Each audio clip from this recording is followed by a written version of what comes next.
You go to bed, determined to get a full 8 hours of rest. But like clockwork, at 2 or 3 a.m., your body betrays you. That familiar, uncomfortable pressure builds, and you are forced to stumble out of your warm sheets and into the bathroom, shattering your deep sleep cycle. You probably think the culprit is just getting older. If you are a man, you blame the prostate. If you are a woman, you might blame hormonal changes or the years of wear and tear on your body. And while those things play a role, what if I told you the single biggest reason you are waking up actually has nothing to do with anatomy, but with gravity, chemistry, and physics? It is maddening, isn't it? You feel like you are fighting a losing battle against your own bladder. But the truth is, your bladder is usually just the messenger. The real culprits are hidden factors, fluid shifts, mineral deficiencies, and temperature regulation errors that your body struggles to manage as you age. In this video, we are going to walk through the 7 surprising mistakes that are ruining your sleep. We have expanded this list to include 2 natural, secret weapons that most doctors overlook. And while I often speak to men about prostate health, I want to be clear, these 7 rules apply strictly to women as well. Whether it's an enlarged prostate or a sensitive bladder, the biology of how your kidneys process water at night is exactly the same. We will count them down from 7 to 1. The number 1 mistake is the most powerful and overlooked of all, and fixing it costs absolutely nothing. So, let's get into it. Mistake number 7, the kidney lag and the water myth. We have all heard the advice, don't drink right before bed. But most people underestimate how long the body actually takes to process liquids.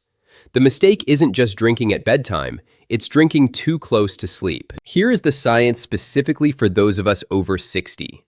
As we age, our kidney filtration rate slows down slightly. When you drink a glass of water, it doesn't just teleport to your bladder. It has to be absorbed by the stomach, enter the bloodstream, circulate, and then be filtered by the kidneys. This process has a lag time of anywhere from 2 to 3 hours.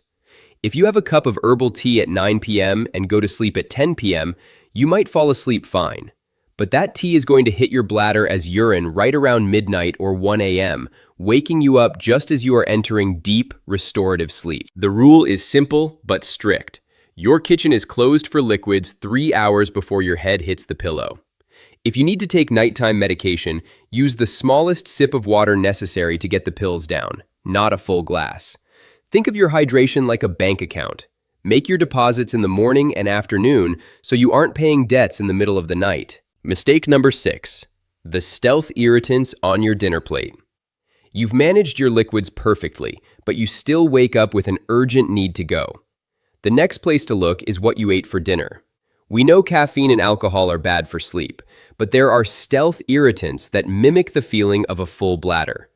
Foods that are highly acidic or spicy can irritate the lining of the bladder wall. When the wall is irritated, it spasms. That spasm sends a false signal to your brain saying, "I am full, empty me now," even if there are only a few ounces of urine inside. Common culprits include tomato-based sauces, spicy salsas, citrus fruits, and even chocolate. For women specifically, artificial sweeteners found in diet foods can be major triggers for bladder spasms.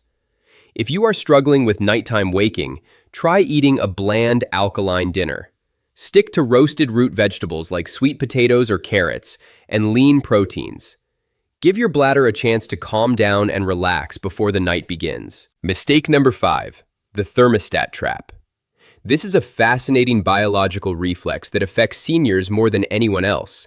It is called cold diuresis. Your body is like a finely tuned thermostat. If your bedroom is too cold, or more importantly, if your feet get cold, your body enters a survival mode. To preserve heat for your vital organs, your body constricts the blood vessels in your arms and legs. This squeezes blood out of your extremities and pushes it into your core. This sudden increase in blood volume in your chest signals your kidneys that your blood pressure is rising.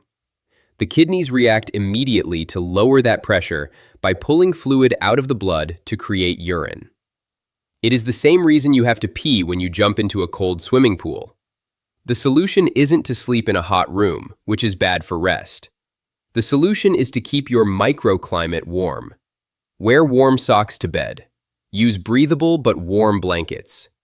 If you keep your blood circulating evenly to your limbs, your kidneys won't get that panic signal to produce more urine. Mistake number 4, missing the sleep nectar, Tart cherry juice. Now, I know I just told you to stop drinking, but this is about quality, not quantity. We are introducing a specific tool, Tart cherry juice. One of the reasons we wake up to pee is that our sleep is too light. As we age, our production of melatonin drops significantly. When you are in a light sleep stage, your brain is hyper-aware of every small signal from your body, including a bladder that is only 30% full.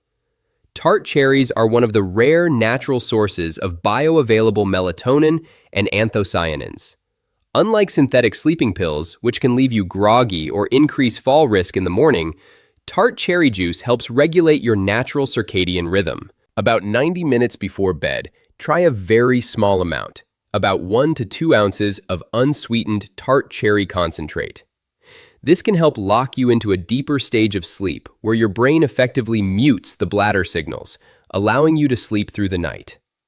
Note, if you are diabetic, check the sugar content and consult your doctor, but for most, the small portion is safe. Mistake number 3, the double void technique.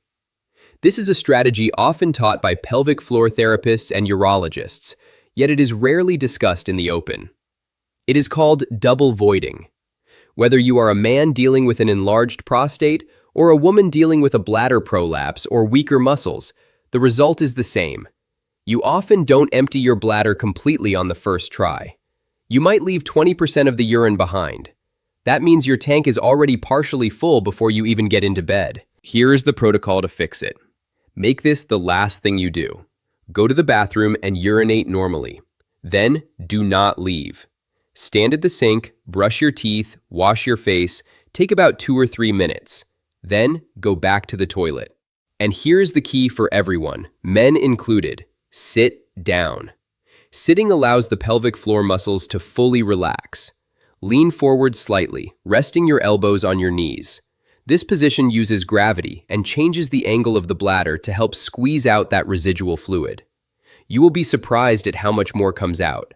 That extra ounce is the difference between waking up at 4 a.m. and sleeping until 6 a.m. Mistake number 2, the magnesium deficiency. Number 2 is a nutritional gap that is rampant in the Western world, especially for those over 60.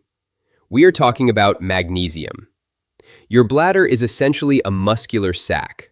Like any muscle in your body, think about a calf cramp.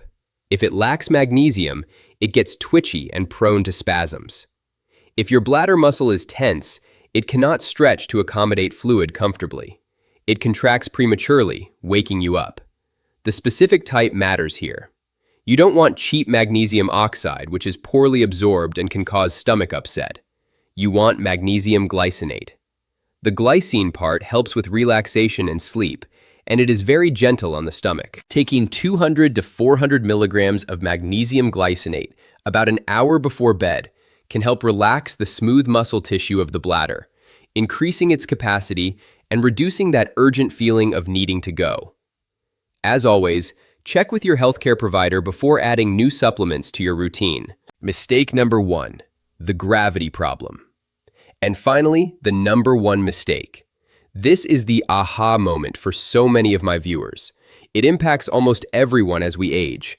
It is not a bladder problem. It is a gravity problem. Think about your day. You are upright, standing, sitting, walking for 16 hours. During this time, gravity is pulling fluids down into your lower body. You might notice by evening that your ankles are a bit swollen, or your socks leave a dent in your skin. That is called peripheral edema. It is fluid trapped in your tissues. Here is what happens. You go to bed and lie down flat. For the first time all day, your legs are level with your kidneys. Gravity is no longer holding that fluid down. Slowly, over the next few hours, that fluid re-enters your bloodstream. Your kidneys suddenly have to filter liters of excess water that has rushed back from your legs. They go into overdrive and produce urine all night long. The solution is to outsmart gravity. You need to get that fluid out of your legs before you go to sleep. Here is the plan. 1 hour before bed, while you are reading or watching TV, lie down on the couch and elevate your legs. And I don't mean just a little bit. Your feet need to be higher than your heart level. Prop them up on the arm of the sofa or a stack of 3 pillows. Do this for 20 to 30 minutes. This allows gravity to drain that fluid back into your system early. Your kidneys will process it, and you will use the bathroom before bed using the double voiding technique we talked about. By the time you actually go to sleep, your body is dry, and your kidneys can finally rest. So, there you have it. The path to a dry, uninterrupted night isn't about a magic pill. It is about understanding your body as a system. My challenge to you is simple. Don't try to change everything tonight. Start with the bookends. Start with number 1, leg elevation, and number 7, the fluid curfew. Try just those 2 for 3 nights in a row. I truly believe that small, consistent changes are what give us our lives back. If you found this helpful, please hit the like button so this information reaches more people who are struggling with their sleep. Subscribe for more practical health guides and leave a comment below. Let me know which of these tips you are going to try first. Sleep well, take care of yourselves, and I will see you in the next video.